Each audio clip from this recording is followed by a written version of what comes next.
Ia uitați, fraților, după cum v-am zis, o să intru în mina asta de sare. Aici este un bolovan de asta mare de sare. După cum vedeți, este foarte periculos să te bagi aici. Ia uitați. Este foarte...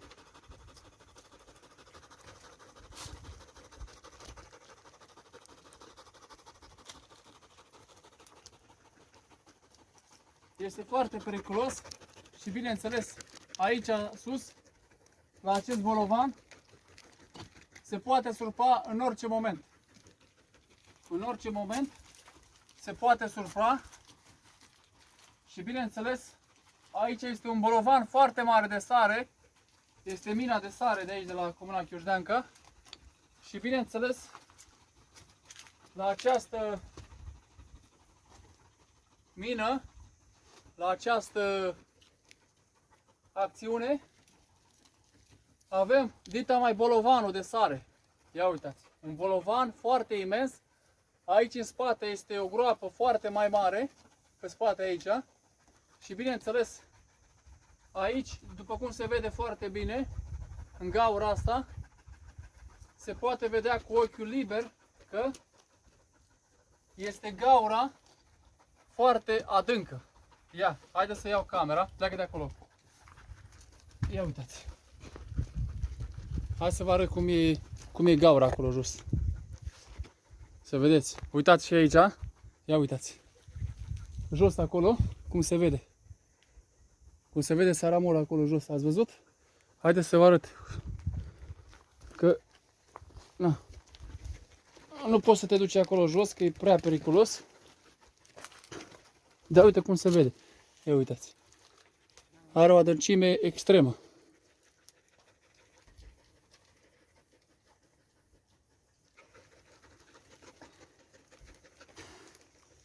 Ia uitați. Deci, aici jos. Ia uitați. Deci pe gaura asta aici jos se vede foarte bine cum. Ia uitați. Ia uitați. Pleacă de aici. Ia uitați. Este bolovanul foarte mare.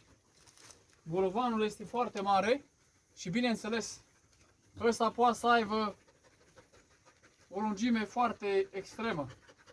Bineînțeles pământul se surpă și bineînțeles din cauza solului umed. Ia uitați cum este sarea în formă de cristal. Ia uitați. Uitați aici. Calota glaciară. Ia uitați. Ați văzut? Este, zici că e sticlă. Uite. Și o să vă arăt și la tubul de sare jos cum arată. E super tare. Deci, bineînțeles, nu poate să intre nimeni aici de desubt, pentru că solul este foarte, foarte umed. Ia uitați. Deci, este foarte, foarte mare acest bolovan. Este un bolovan mare de sare, uitați. Uitați aici. Este un bolovan imens de sare. Foarte mare. Deci, greu îl spargi. Și aici în sus la fel. Acum o să iau camera de luat vederi. Și o să urc iar sus aici. Să vă arăt și vouă cum se vede de sus. Ia uitați. Ia uitați. Jos acolo se strânge apa în butoiul ăla de acolo. Ați văzut foarte bine. Acum vreau să cobor. Vedem, ia să vedem pe unde urc. Urc aici cu câine. Apoi o să cobor din nou. Este foarte abrupt solul aici. Nu vă recomand să urcați în papuci. Pentru că acum eu urc cu Adidas. Ia uitați. Uitați groapa aici. Ia uitați. Se vede foarte bine. Deci, dacă dau drumul la o piatră, acolo, ia uitați. Ia uitați. Hop. Ia uitați și viteza are piatra. Pleacă de acolo cu râmatul tău. Ați văzut? Ia uitați unde am ajuns. Câinii, uite, e acolo. Și uitați ce groapă mare acolo. Ia uitați câini. Vreau să vă arăt eu altceva. Stați un pic să vedem pe unde mai o iau acum. Trebuie să merg pe aici, pe de coasta și apoi să ajung acolo.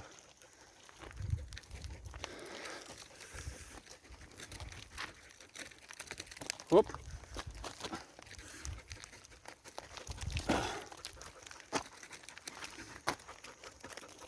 Este foarte abrupt.